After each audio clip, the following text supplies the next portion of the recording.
नमस्कार, स्वागत है आपका हमारे चैनल नेक्स्ट स्पिरिचुअल में और मैं हूं आपके साथ श्रुति। और आज हम अपने इस रिपोर्ट में बात करने जा रहे हैं श्री कृष्ण लीला की। जैसा कि हमने पिछले वीडियो में कृष्ण लीला की कुछ बातें आपको बताई, वहीं आज हम अपने इस रिपोर्ट में इस लीला को आगे बढ़ाते हैं और बताते हैं श्री कृष्ण लीला में आगे क्या हुआ। तो बता दें आपको कि कृष्ण लीला में आगे जरासंध के बारे में बताया जाता है। जरासंध को कंस के मारे जाने का समाचार मिला। इस सूचना से जरासंध एक घायल शेर की भांति बिफर गया। कहता है कि मैं कंस के हत्यारे को वहीं भेज दूंगा जहां कंस गया है। फिर वह अपने सेनापति को युद्ध का आदेश देता है और कहता है कि जिस दिन हमारी सारी सेना एकत्रित हो जाएगी, हम मथुरा की ओर कूच करेंगे। हम केवल मथुरा की सेना का ही नहीं, समस्त मथुरा वासियों का नाश करना चाहते हैं। हम इस धरती को यादवों से विहीन करना चाहते हैं। फिर जरासंध अपनी विशाल सेना के साथ मथुरा की ओर कूच कर देता है। रास्ते में मद्र नरेश की सेना भी उसकी सेना के साथ शामिल हो जाती है।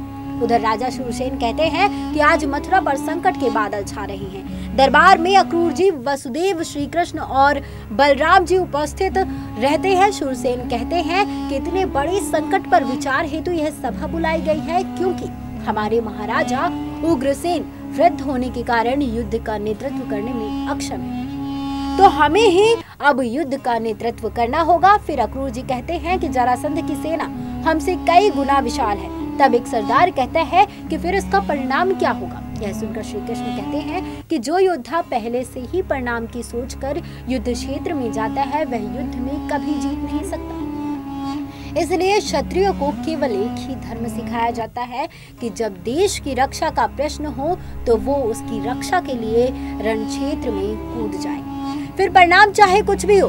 फिर श्री कृष्ण भगवान राम का उदाहरण प्रस्तुत करके बताते हैं कि उन्होंने किस तरह संसार की सबसे शक्तिशाली सेना के राजा रावण को हराया था, वह भी ऐसे समय जबकि उनके पास उनकी अयोध्या की सेना भी नहीं थी।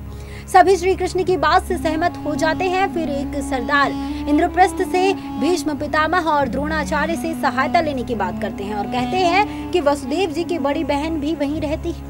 अक्रूर जी कहते हैं कि मैं इस विचार से सहमत हूँ। फिर शूरसेन कहते हैं कि हालांकि मेरे जमाता पांडु की मृत्यु हो चुकी, इसलिए मेरी पुत्री कुंती का वहाँ कितना प्रभाव है यह हम नहीं जानते। फिर भी महाराज धृतराष्ट्र और महात्मा भीष्म से हमें पूरी आशा है कि वे हमारी सहायता करेंगे। सेनापति अक्रूर जी, आप जाएं इंद्रप्रस्थ। अक्रूर जी इंद्रप्रस्थ जाने की तैयारी करते हैं। तब श्री कृष्ण उनसे कहते हैं, अक्रूर जी हस्तिनापुर जा रहे हो तो वहाँ हमारी बुआ महारानी कुंती से अवश्य मिलना और हमारी ओर से उनका कुशल क्षेम पूछना और उनके पांचों पुत्रों का भी समाचार लाना। पिता की मृत्यु के बाद यदि वे अपने को बेसहारा समझते हो तो उन्हें कहना कि जब तक मैं इस धरती पर हूँ उन्हें चिंता करने की कोई आवश्यकता नहीं, उनकी रक्षा का भार मुझ पर है। अक्रूर जी, मैंने देवराज इंद्र को वचन दिया है कि मेरे रहते अर्जुन को कोई पराजित नहीं कर सकता। उनसे कहना कि तुम निश्चिंत रहो। अक्रूर जी कहते हैं, जो आज्ञा प्रभु। अक्रूर जी हस्तिनापुर के दरबार में उपस्थित होकर सभी का अभिवादन करते हैं। तो धृतराष्ट्र कहते हैं कि अपना आसन ग्रहण करिए। इस समय मैं आसन ग्रहण नहीं कर सकता, क्योंकि मैं आपसे कुछ मांगने आया हूँ और मांगने वाला दाता के समक्ष आसन ग्रहण नहीं कर सकता। धृतराष्ट्र कहते हैं कि हम आपकी वाक्पटुता से प्रसन्न हुए। कहिए, आपके यहाँ पधारने का क्या कारण है और क्या मांगने आए हैं। तब अक्रूर जी कहते हैं, सहायता मांगने आया हूँ। मेरे महाराज उग्रसेन ने आपसे सैनिक सहायता मांगने भेजा है। इस समय जरासंध ने मथुरा की ओर कूच कर दिया है और उसने प्रतिज्ञा की है कि वह मथुरा में बूढ़े, बच्चे, महिला सहित किसी भी प्राणी को जीवित नहीं रहने देगा।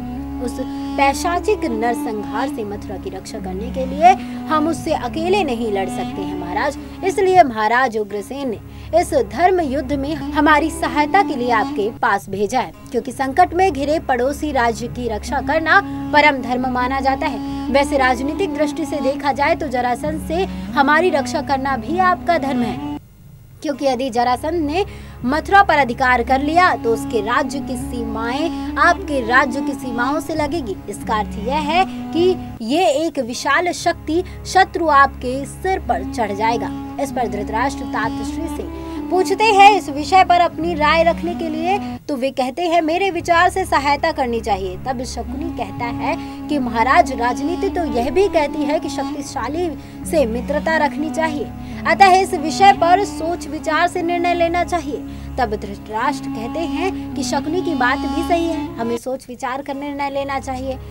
तब तक अक्रूर जी आप राजमहल में ही विश्राम करें। यह सुनकर अक्रूर जी कहते हैं कि मेरी आपसे प्रार्थना है महाराज, इस पर जितनी जल्दी हो सके निर्णय ले लीजिए, क्योंकि जरासंध की सेना मथुरा पहुंचने ही वाली है।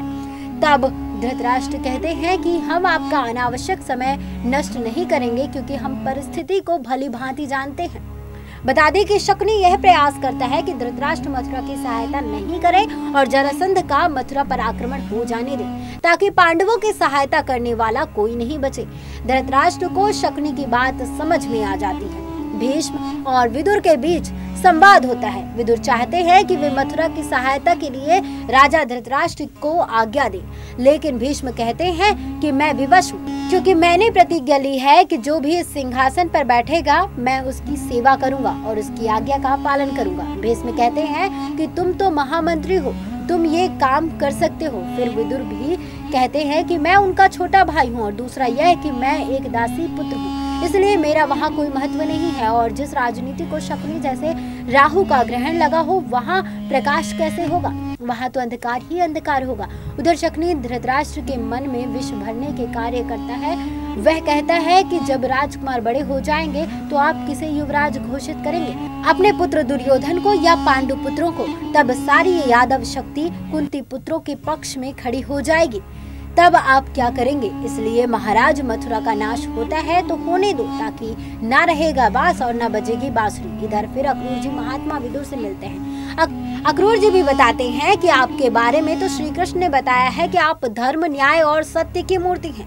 तब विदुर श्री कृष्ण के प्रति अपनी भक्ति को प्रकट कर उनका गुणगान करते हैं और फिर कहते हैं कि मैं उनसे मिलने के लिए बहुत ही उतावला हूँ। उधर भीष्म पितामह से अक्रूर जी मिलते हैं तो वह उन्हें अपना समझकर राजमहल की परिस्थिति से अवगत कराते हैं और बताते हैं कि किस तरह यह राज्य पुत्र मोह और शकुनी के चंगुल में फंस गया है और भाई को भाई का शत्रु बना दिया है।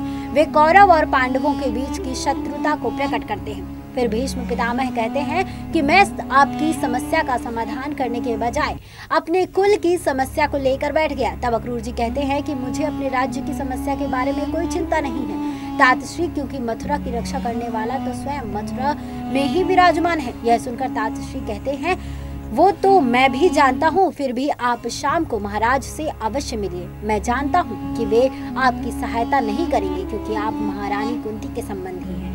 फिर अक्रूर जी महात्मा विदुर से मिलते हैं और तब विदुर श्री कृष्ण के प्रति अपनी भक्ति को प्रकट कर उनका गुणगान करते हैं और फिर कहते हैं कि मैं उनसे मिलने के लिए बहुत ही उतावला हूँ। बता दें कि हमें पूरी जानकारी वेबसाइट्स और अन्य जगहों से प्राप्त हुई है। जानकारी आपको कैसी लगी आप हमें कमेंट बॉक्स में कमेंट कर जरूर बताएं।